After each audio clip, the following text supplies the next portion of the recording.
And now, it's time for another Dice Tower review with Tom Vasel.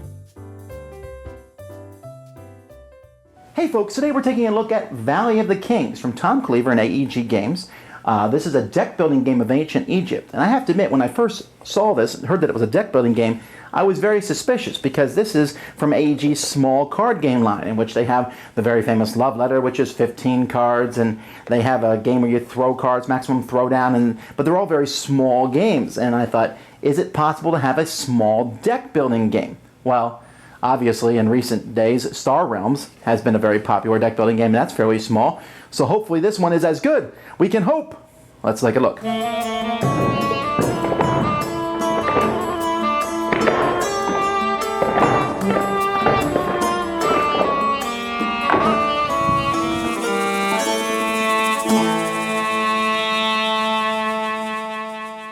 This game is made up of a stack of cards where you have three different eras. You have era 3 and then era 2. You're going to shuffle the era 2s and put them on top of the era 3s. Era 1 is basically a starting deck that each player gets. This is a deck building game, and so you're going to get a deck that's made up of one of some of these basic cards. You get 1 offering table, 2 boxes of food, 3 urns, and 4 shop teas, which actually, incidentally, makes a pyramid itself, 1, 2, 3, 4, which kind of fits the theme of the game.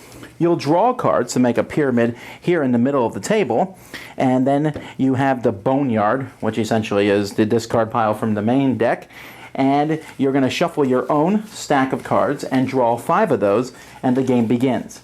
Now what you're going to do on your turn is you're going to look at the cards in your hands. And there's 3 things you can do with these cards.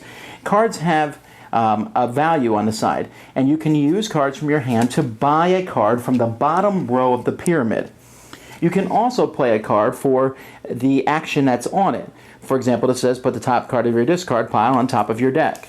Or this says swap 2 cards in the pyramid. I can swap one. Or sacrifice a card in the pyramid, which means I take a card from the pyramid and put it in the boneyard.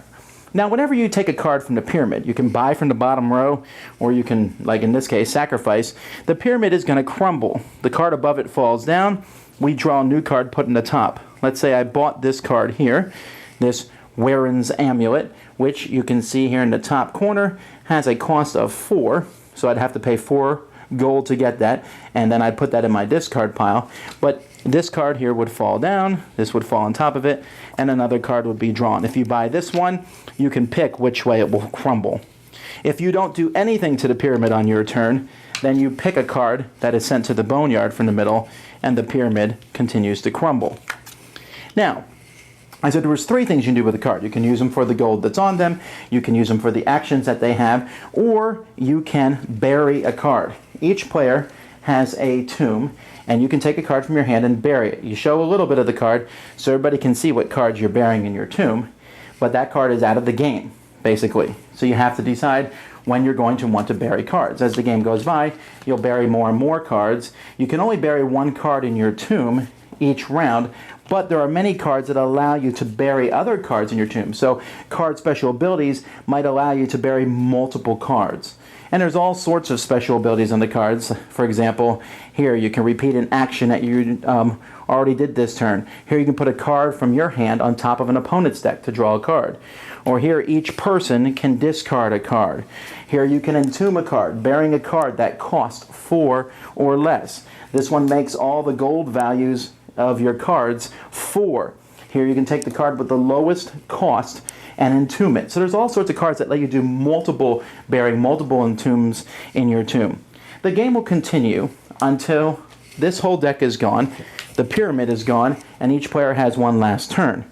At that point, all the cards that you have in your deck, and in case I wasn't clear, you have 5 cards that you'll draw, you'll play all those cards, you will discard those plus any cards that you've bought at the end of your turn, and you'll draw 5 more. When you run out of cards from your draw deck, you'll shuffle your discards, so cards that you buy will go into your deck.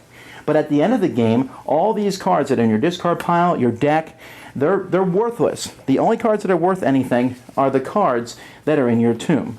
Now, many cards that are in your tomb, the starter cards, if you look here at the bottom, you'll see that this one here is worth 1 victory point. So your starter cards will get you victory points. There are other unique cards, like this very awesome Burial Mask, and you can see this one here is worth 3 points, and this one's 5 points. Most of the cards in the game, though, are parts of sets. If you, for example, I have the statue of Osiris, you'll see here at the bottom that this is from the statues set, and that there are 7 statues in the set. If I have 1, it's worth 1. If I have 2, they're worth 4. If I have 3, they're worth 9. So basically you're just squaring. If I got all 7, I would get 49 points. But they would have to be 7 different statues, no duplicates allowed for the scoring of sets. So add up all your sets, all your specials, and all your starter cards, and whoever has the most points is the winner. Now I mentioned I like the pyramid theme. It's kind of funny. I often talk in my games about I don't like fiddliness. There's a lot of games that require you to move cards down a row every turn. This one is requiring you to move cards down from the top of the pyramid, but for some reason I enjoy it in this one. It's thematic as the cards crumble down in the pyramid. That's a pretty neat thing, and I don't know, it just makes it interesting. You can see cards you can't buy now, but you can buy next turn, but there's many different cards in the deck, even the starter deck, that allow you to manipulate it so cards come down. This game differs from deck building games in a few ways. It is certainly a deck building game. This isn't one of those games where I go, well, you're putting cards in your deck, but it really doesn't feel like a deck building game. No, it really does. But what it differs in is, first of all, there's this push your luck element to it. As you have to sit there and go, this card, do I want to keep it and use it because it's worth a good chunk of money, I can buy other cards, and has a great special ability, or do I entomb it? Because if I entomb it, I don't get to use it anymore. But if I wait too long to entomb it, I won't have enough time to entomb my cards. This reminds me of a game that I still like and still have in my collection, Lost Cities, where you have to determine when you'll play the cards in front of you. You want to wait till you have more cards, but if you wait too long, you won't have time to get them all out. Same thing here. You want to keep all these great cards, but if you wait too long to entomb them, then you're not going to get the points for them. At the same time, if you entomb every great card you come across, you're going to be stuck with cards that aren't worth so much. You have to kind of find that balance when to entomb a card. You know, another thing about this game is that the deck that you have, you start with 10 cards. Many people will go throughout the game having 10. Maybe they'll go up to 12, 13 cards and back down to 8 or 7.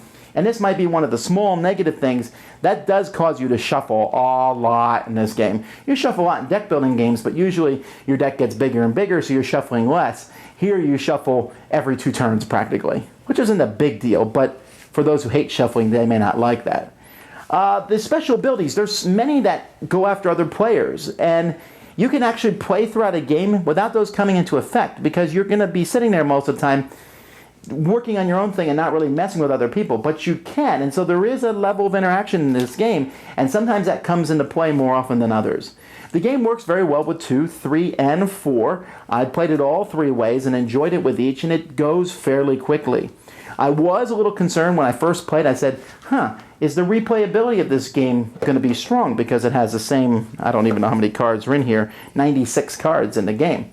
But it does. I think the replayability is there because it's not so much about the diversity of cards. It's just a fun card game. The deck building thing is almost a sideline. This is a cool filler deck builder. And you sit there and you play and you're trying to get the things, and maybe this time I'm going to go for all 7 of one color, ignoring other colors. Or I know that you're going for 7 of that color, so I'm going to make sure that I get rid of as many as possible. Or I pulled off a cool little combo that I know is possible, and this time I did it. I was very impressed with this game. It's a little deck building game that packs a very big punch. This is one of those games I would put on the list of value for, bang for your buck in a sense, because there's a ton of game in here. So I recommend this one very much so. If you like deck buildings, this is a different take on the genre. And if you don't like deck building, you still might try it. Forget the deck building. Think of it as a cool little card game, and you might be impressed. I was. Valley of the Kings. Thanks so much for watching the Dice Tower videos. Find more great videos and reviews, as well as our top-rated audio podcast at Dicetower.com. You can also find other great shows at Dicetowernetwork.com. I'm Eric Summerer, and you've been watching The Dice Tower. The Dice Tower is sponsored by Cool Stuff Inc., where you can find great games for great prices.